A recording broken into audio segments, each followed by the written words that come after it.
Good morning, students. Hope you all are fine and fit. Today, I am going to tell you about our environment. What's our environment? Word environment आ रहा है. Environment का मतलब क्या होता है? Environment का मतलब होता है जो हमारी फिजिकल और बायोलॉजिकल सराउंडिंग है, जिसमें हम रहते हैं. That is our environment, right? हम जहाँ भी रह रहे हैं उसका क्लाइमेट कैसा है, उसके वहाँ पे कौन से प्लांट्स मिलते हैं, वहाँ पे कैसे एनिमल्स रहते हैं, वो सब हमारे किस में इंक्लूड होते हैं? एनवायरमेंट में आते हैं. So what do you mean by environment? Environment is the sum total of all external conditions and influence that affect the life and development of an organism. That is, the environment includes all the physical and the biological factors. Physical मतलब abiotic और biological मतलब biotic. Abiotic में temperature कैसा है, climate कैसी है, soil कैसी है, ठीक है ना? एयर का क्या क्राइटेरिया है यहाँ पर? बायोटिक में कैसे प्लांट्स मिलते हैं, यहाँ पर कौन से एनिमल्स मिलते हैं, कौन से लिविंग आपके माइक्रो ऑर्गेनिजम्स मिलते हैं, ये सब हमारे एनवायरनमेंट में इंक्लूड होते हैं. तो it is a sum total of all the external condition that is known as our environment. Biosphere, atmosphere, lithosphere और हाइड्रोस्फीयर. बायोस्फीयर उन 4 लेयर्स में से एक है जो सराउंड करती है एटमॉस्फेयर को, लिथोस्फीयर को और हाइड्रोस्फीयर को. एटमॉस्फेयर यानी एयर, हाइड्रोस्फीयर मतलब वाटर, लिथोस्फीयर मतलब अर्थ. इनको जो सराउंड करती है उसको बायोस्फीयर कहते हैं. बायोस्फीयर जो वर्ड डिराइव्ड है वो ग्रीक वर्ड से डिराइव्ड है. बायोस मतलब लाइफ, स्फेरा मतलब स्फेयर.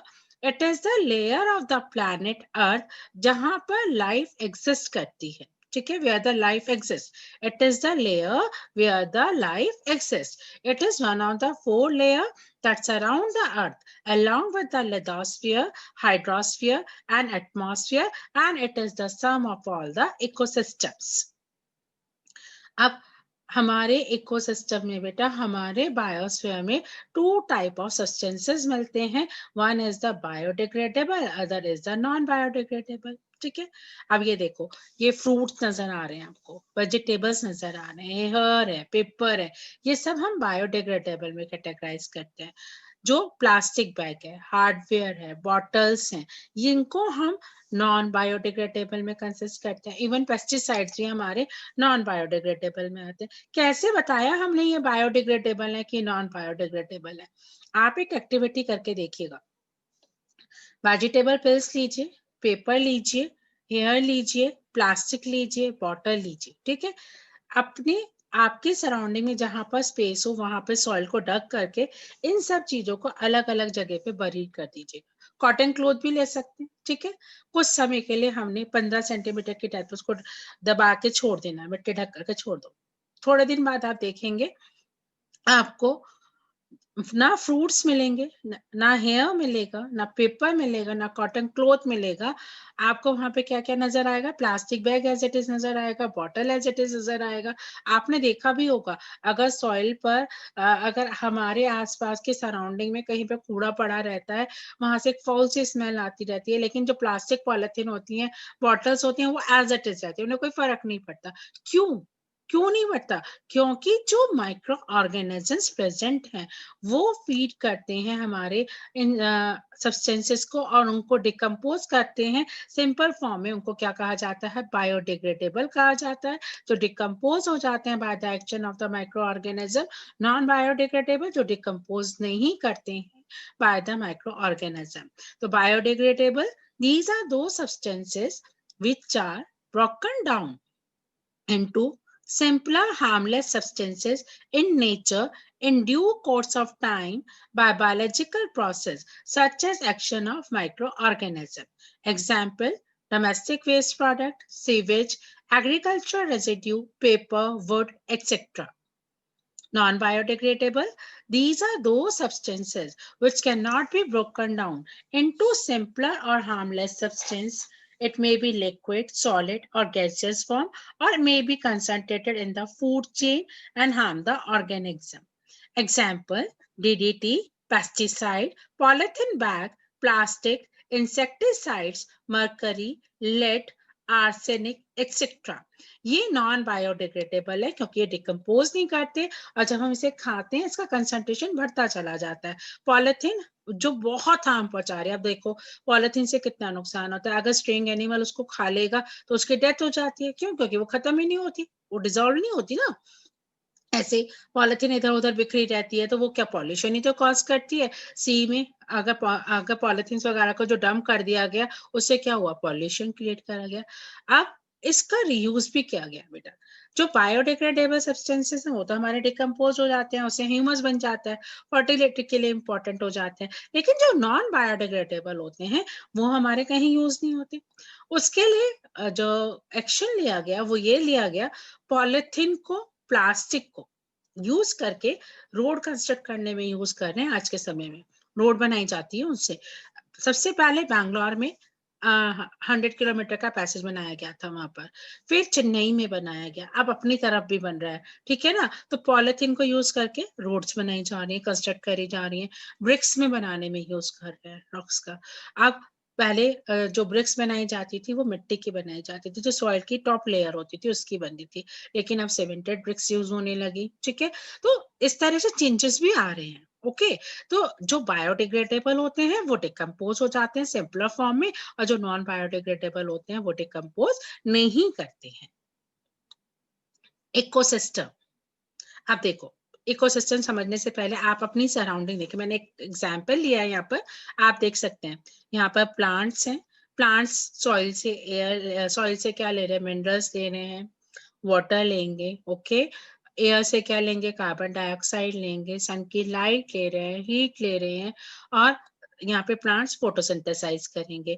ये टर्माइट माउंट्स हैं, यहाँ पर एनिमल्स नजर आ रहे हैं आपको, इंसेक्ट है, एल्गा है, प्रोटोजोन्स है, प्लैंक्टन्स है, बैक्टीरिया है, रॉटिंग लॉग है, फंगाई है, ये सब आपको नजर आ रहे हैं। अब देखो इनकी कैटेगरी, जो प्लांट्स होते हैं वो हम उन्हें प्रोड्यूसर में कहते हैं, है ना। प्लैंक्टन्स क्या होते हैं, प्लैंक्टन्स होते हैं जो आपके सी या पॉन्ड में मिलते हैं, जो फ्लोट करते रहते हैं। ठीक है ना? तो जो प्लांट्स होते हैं उनको हम फाइटोप्लैंक्टन्स कहते हैं, और जो एनिमल्स मिलते हैं, जो माइक्रोस्कोपिक ऑर्गेनिज्म प्रोटोजोन्स मिलते हैं, उनको हम जूप्लैंक्टन्स कहते हैं। ठीक है? अब ये क्या कॉन्स्टिट्यूट कर रहा है, इकोसिस्टम कॉन्स्टिट्यूट कर रहा है। यानी यहाँ पर देखो प्लांट्स, एनिमल्स, फंगाई, डिकम्पोजर्स, ये सब क्या है, लिविंग है। सनलाइट है, हीट है, एयर है, टेम्परेचर है, पीएच है, वाटर है, ये सब क्या हो गए, एबायोटिक हो गए। ये और आपस में सब इंटरैक्ट कर रहे हैं, ये सब आपस में क्या कर रहे हैं, इंटरैक्ट कर रहे हैं। क्योंकि ना तो लिविंग थिंग नॉन लिविंग के बिना रह सकते, रह नहीं सकते ना। तो वो ये जो इंटरैक्शन हो रहा है इसको कहा जाता है इकोसिस्टम। क्या कहा जाता है, इकोसिस्टम कहा जाता है। It is the structural and functional unit of biosphere comprising of all the interacting living organism in an area together with the non-living constituent of the organism. Thus an ecosystem is a self-sustaining system where energy and matter are exchanged between living and the non-living component. अब component word आया है यहाँ पर। Components क्या क्या होते हैं, दो तरह के कंपोनेंट्स होते हैं, एक होता है एबायोटिक और दूसरा होता है बायोटिक, जो अभी मैंने आपको इकोसिस्टम में बताया। एबायोटिक में हमारे दो फैक्टर्स आते हैं, एक आता है क्लाइमेटिक फैक्टर और एक आता है एडाफिक फैक्टर। क्लाइमेटिक फैक्टर में बेटा रेन, कितनी बारिश हो रही है, जिस एरिया में बारिश ज्यादा होगी वहां प्लांटेशन ज्यादा होगी, जहां पे बारिश नहीं होगी वहां पे प्लांटेशन नहीं होगी। डेजर्ट एरिया में प्लांटेशन कम होती है, क्यों? क्योंकि वहां पे बारिश कम होती है।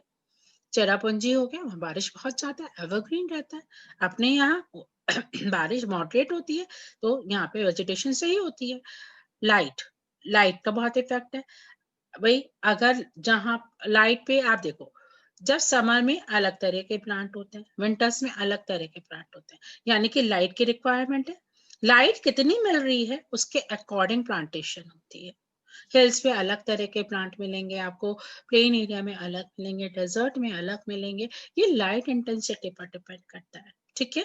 विंड, विंड का आपको पता है, विंड हमारी क्लाइमेट को चेंज करता है। विंड नहीं होगी तो एयर नहीं होगी, एयर नहीं होगी तो प्लांट कैसे सरवाइव करेंगे, कहाँ से लेंगे कार्बन डाइऑक्साइड।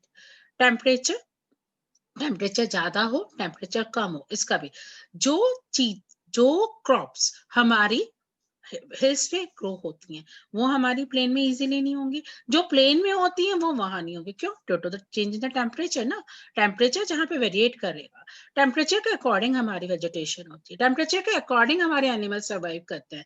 अब अब ये देखो, आर्टिक में एंटार्क्टिक में पेंगुइन मिलती है, पोलर बियर मिलता है, क्या यहाँ पे मिलता है पोलर बियर? नहीं मिलेगा ना। कैमल हमारा डेजर्ट एरिया में होता है, आपको हिल एरिया में नहीं होगा।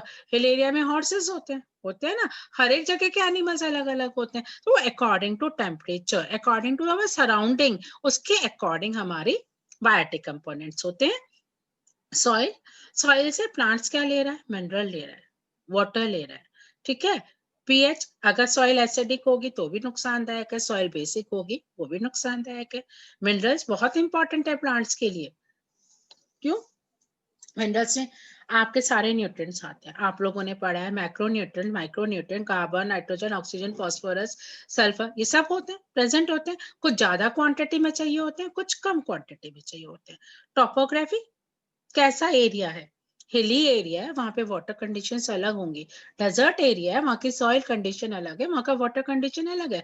आप गुजरात की तरफ जाएंगे वहां पे ब्लैक सॉइल मिलती है, आप उड़ीसा की तरफ जाएंगे वहां रेड सॉइल मिलती है। हर एक एरिया की सॉइल अलग अलग होती है, हमारे यहाँ लोमी सॉइल होती है।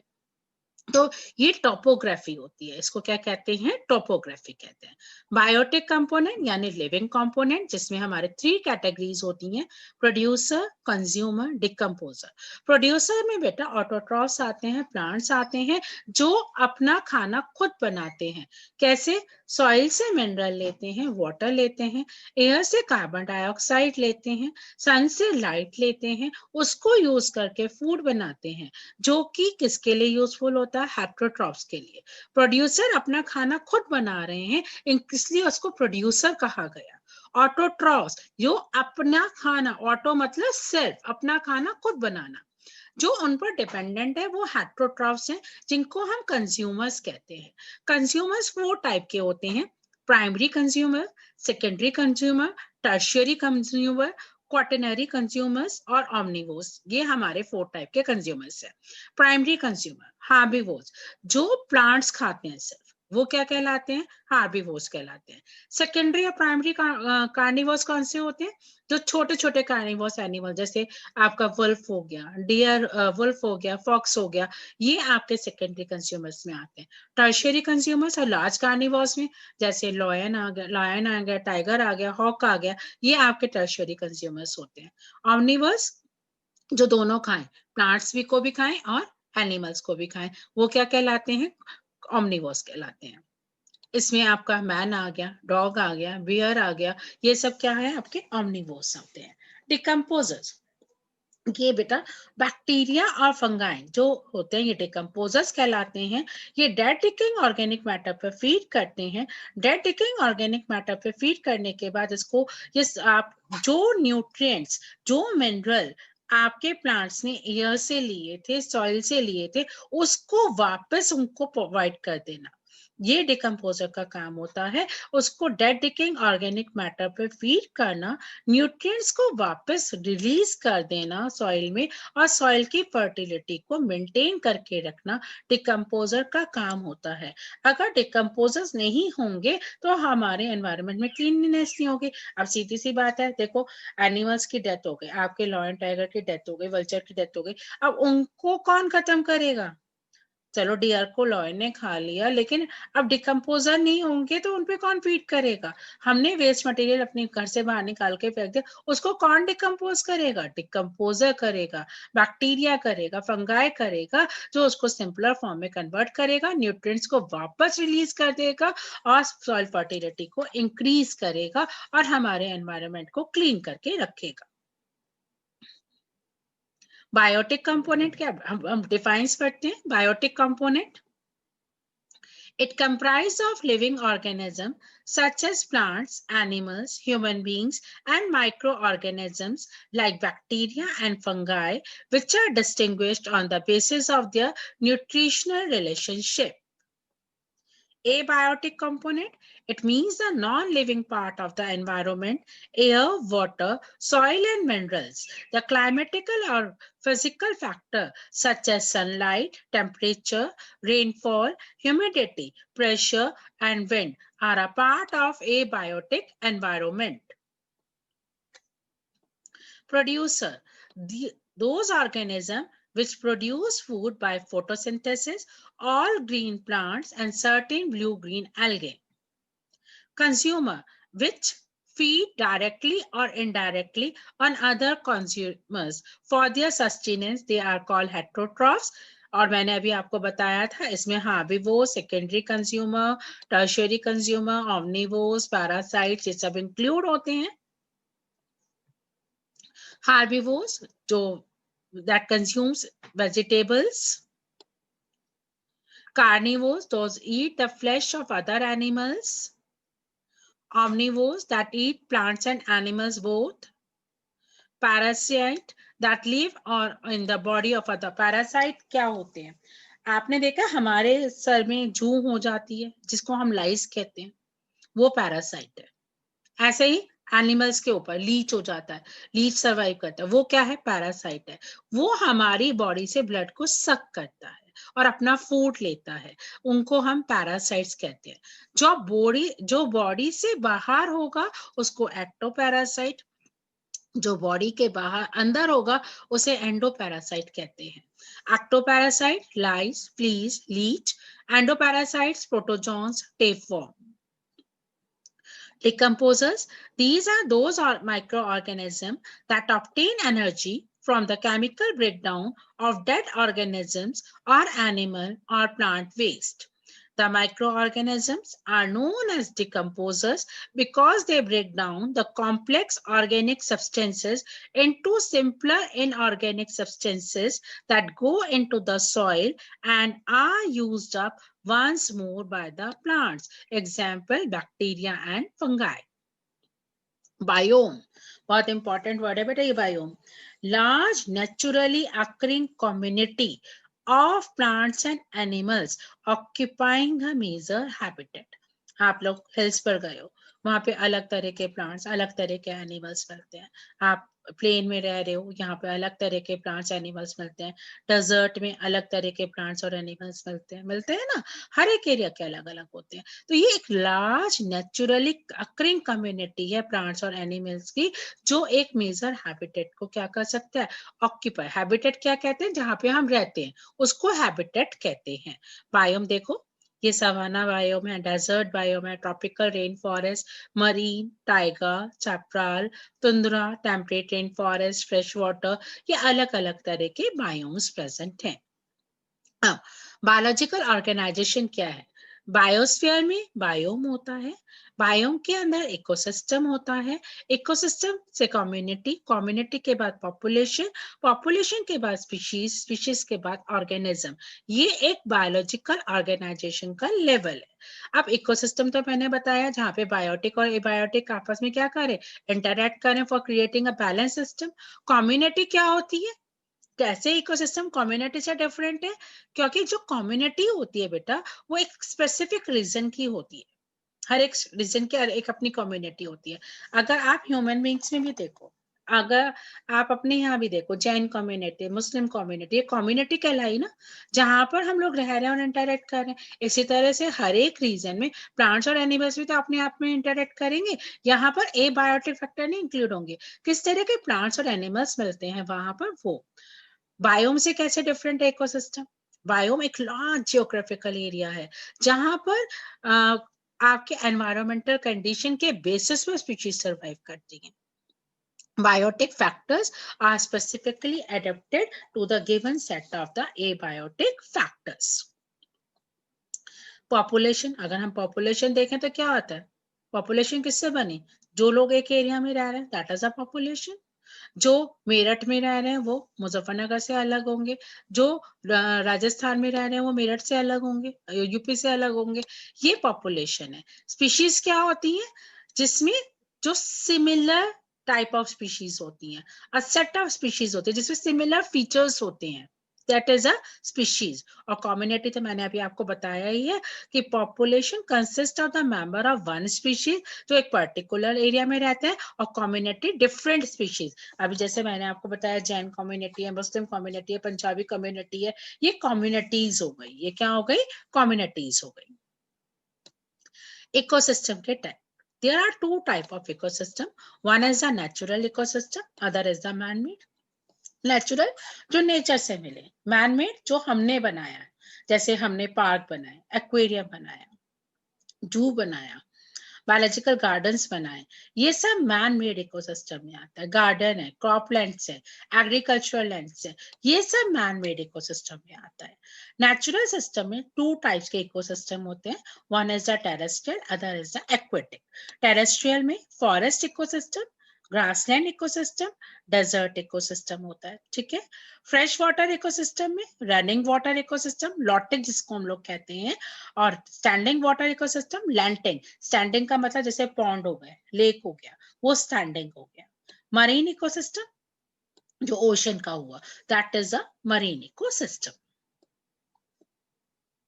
Natural ecosystem, the natural ecosystem are terrestrial as well as aquatic, artificial made by the human being. आप देखो कुछ एग्जाम्पल दिखाते हैं। टेरेस्ट्रियल में देखो यहाँ पे आपको क्या क्या नजर आ रहा है। आपको ट्री नजर आ रहा है, आपको लेपर्स नजर आ रहे हैं, आपको जिराफ नजर आ रहा है, आपको जेब्रा नजर आ रहा है, वेरियस एनिमल्स नजर आ रहे हैं ना, ये टेरेस्ट्रियल इकोसिस्टम है। वल्चर भी नजर आ रहे हैं, तो ये सब क्या है? आपका टेरेस्ट्रियल इकोसिस्टम है। यहाँ पर इस तरह के प्लांट्स और एनिमल्स मिलते हैं, ग्रास भी मिलती हैं।